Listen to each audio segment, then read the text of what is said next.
Hello friends, welcome back to my channel.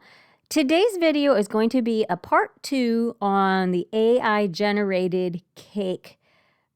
I don't want to say series because this is only the second one I've done, but I did one previously. I had AI generate a cake for me, and then I tried to replicate it. And this was my take on it, and I'm going to show you what AI came up with. As you can see, you don't see the full top and the full bottom, so I had to make some guesstimations on what was going on there. And I did adapt it a little bit. I did a 3-tier instead of a 4-tier, just because I don't need 4 tiers worth of cake laying around. So anyway, let's get right to the video. First thing I need to do is I need to roll out some fondant. I added a little bit of Tylose to this, and I rolled it out to about 1/4 inch thick and cut it into smaller pieces, because what I'm going to do with this is let it sit out overnight and crust over. I actually took it home and I put it in my oven with just the oven light on and left it overnight. Yes, I said overnight.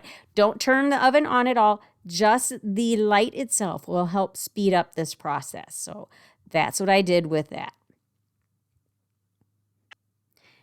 And on to the second part, the decorations. Now, not all of this is edible, I will confess, because I don't think it would be possible. At least I don't know how to make it possible for all of this to be edible. Most of it is. The jewels that are hanging down and up, I just used some beads that I found at the craft store. And I used some heavier gauge wire and attached them with just a little bit of hot glue. There was a hole in there because it was on a string, and I just disassembled it. And for the rest of the gems, we're going to go ahead and make some isomalt. Now, I just made this according to the instructions on the back of the bag. And I use a infrared thermometer to make sure I get it up to temperature. Once it gets up to temperature, which is 320 degrees, I take it off the heat, set it on my marble turntable just so that the bubbles can kind of dissipate. And then I put in this little silicone cupcake container. Now, guys, don't do as I do. Do as I say. Wear gloves. I've done this a lot, so I know how to be careful. Even if you know how to be careful, be on the safe side. Wear some heat-proof gloves. And this mold is one that I actually made a few years ago, because when I first started doing cakes, the bejeweled cakes were really popular. So I made a mold. We didn't have the silicone molds that we do now, but I made a mold with just some beads that I bought at the store, and I bought the molding putty, and I made my own mold.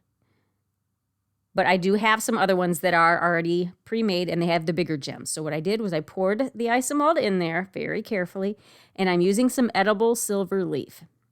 These gems, they're tacky. You know, they're dry now. They're cooled now, but they're still kind of tacky. So the leaf sticks right to it. I brush away the excess.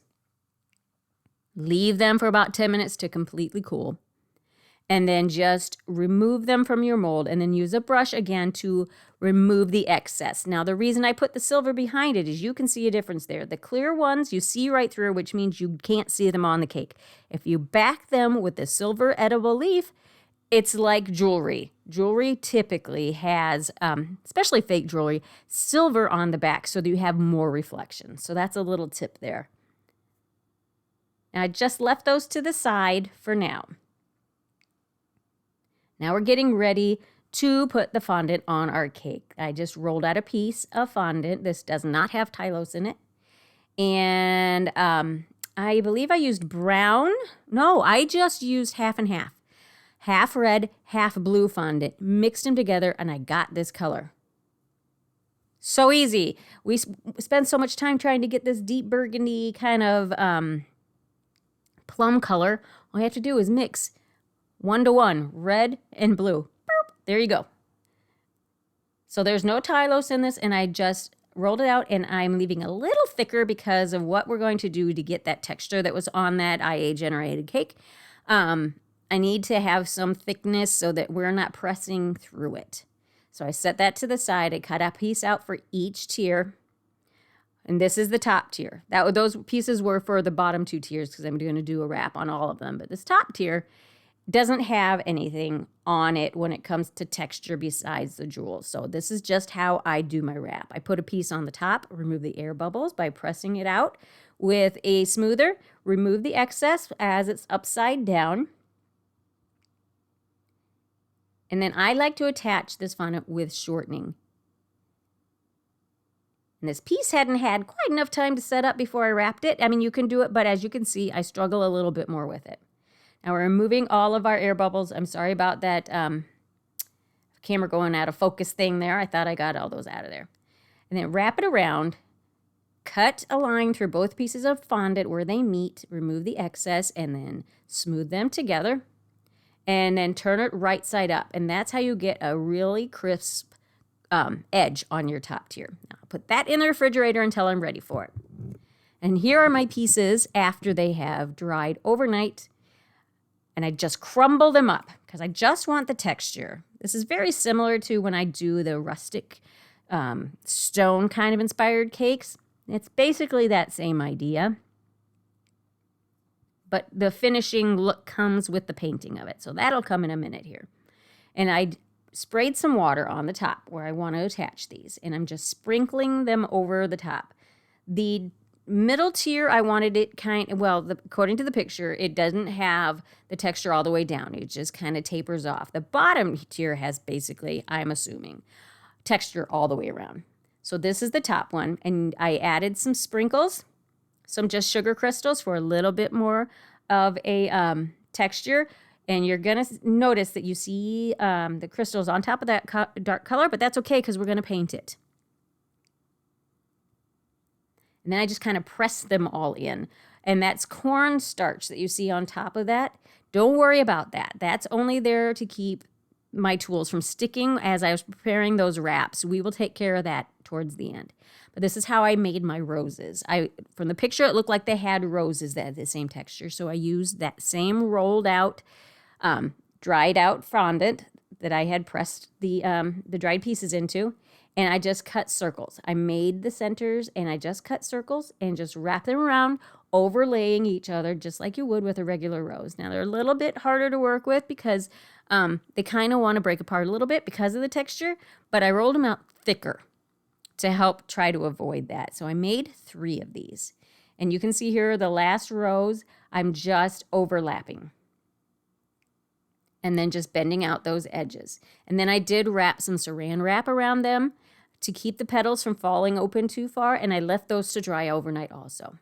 Now here is where I am attempting to get this piece onto the cake. I was not able to just pick it up and wrap it around like I usually do, so I had to wrap it around what did I use? I think I just used a piece of the support dowels, just a shorter piece, and rolled it around that, then kind of wrapped it around. Now, some pieces did break off a little bit, but that's okay. I just took a piece, stuck it on there, and nobody will know. And this is upside down also. There is a piece on the top that I don't think I showed you how to do, but it's just the same as the top. And then I just use a sharp blade to remove the excess. And then I'm going to tip it back over again. I did the same thing for the middle and the bottom tier. Now, to attach these, I have dowels in there cut to the size of the cake. And I use some chocolate ganache to get them to stick together. Now, this is therapeutic for me. This is where I'm using my steamer to remove that cornstarch. It's just so fun to watch. I love that. Problem solved. And then we're going to go in, and once our roses are set overnight, we're just going to add, it's just airbrush white. Airbrush color, white, airbrush color. I'm going to say it 3 times. And I just stippled it on with a brush. I didn't want to cover the whole thing. Same goes for our texture. I'm just brushing it on there.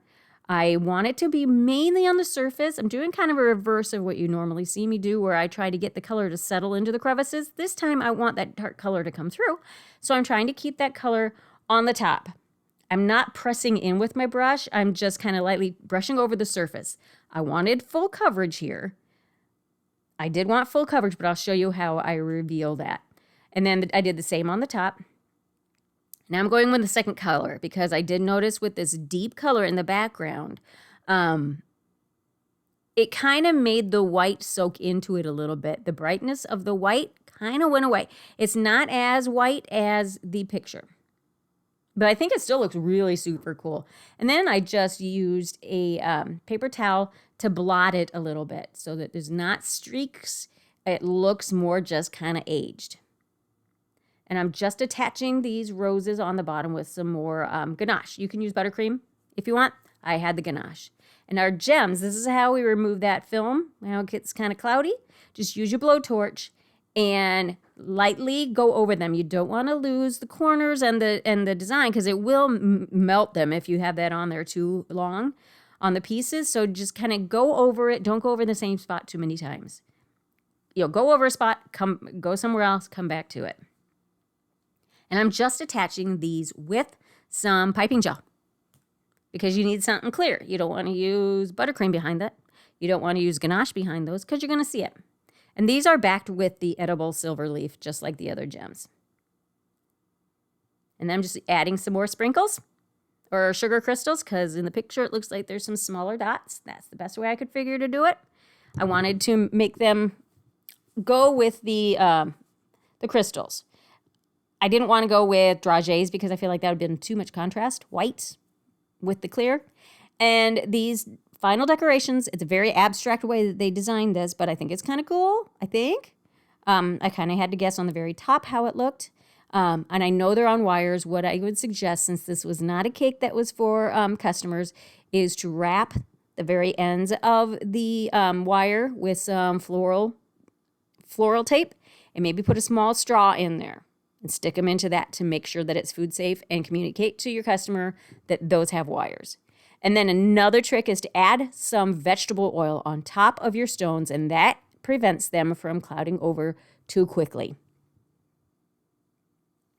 And there's the end product, guys.